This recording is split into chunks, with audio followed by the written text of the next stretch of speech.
stand up and fight. So, Charles, standing up and fighting, and if she had her way, they would have voted the spending bill down.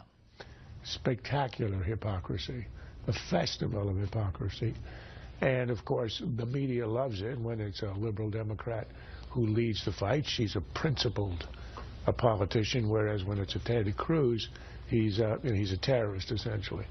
Look, I do think, however, for her this works.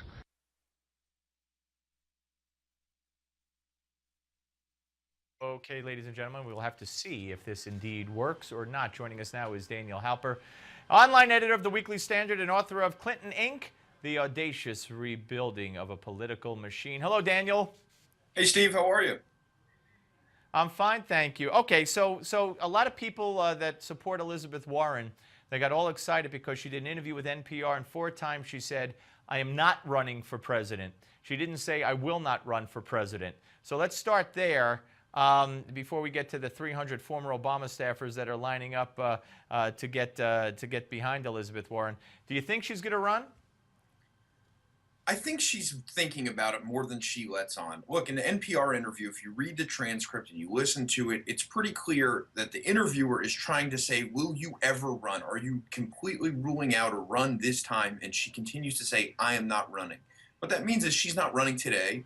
She's not running yesterday. She wasn't running the week before, but it leaves open the possibility for what might happen tomorrow. Look, there's a big calling for Elizabeth Warren, not Elizabeth Warren per se, but what she stands for her populism, for her anti-big banks, anti-cronyism, that I think appeals, honestly, not just to Democrats, but in some ways you can see the similarities between what she's saying and what somebody like Ted Cruz is saying in these debates.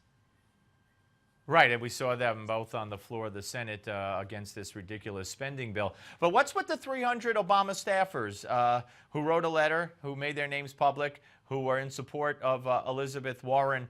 I mean, is this because they believe that obviously she's from the hard left of the party, like Obama's from the hard left of the party, and Hillary is not?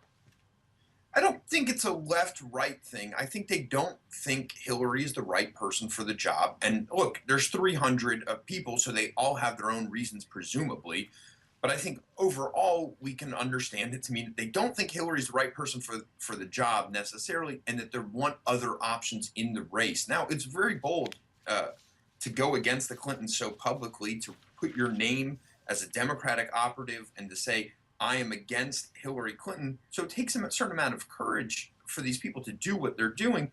And I think they wouldn't be doing it if they didn't feel so strongly about it. And so I really think the message means something when 300 former Obama staffers came together, as you said, and wrote this letter to Elizabeth Warren and saying, Elizabeth, Senator Warren from Massachusetts, please run. We need you to run. You represent us. You represent our values. That indicates, obviously, that Hillary isn't the right person. She doesn't represent it, but Liz Warren does, and that's why they want her to get into the race.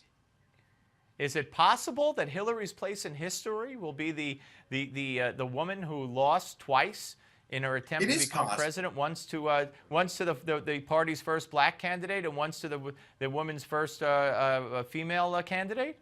It's absolutely possible. Look, it's not a foregone conclusion. Obviously, if you're running for president, you'd rather be, I think, in Hillary's place than Liz Warren or at really anybody else's place at this time. But it's not a foregone conclusion that she wins the race. Hillary has a series of vulnerabilities that she may or may not be able to overcome, and we'll see. That's why these campaigns matter. That's why Liz Warren could unseat her. That's why she could be such a formidable candidate. These are a lot of hypotheticals. We'll have to see how this plays out, obviously.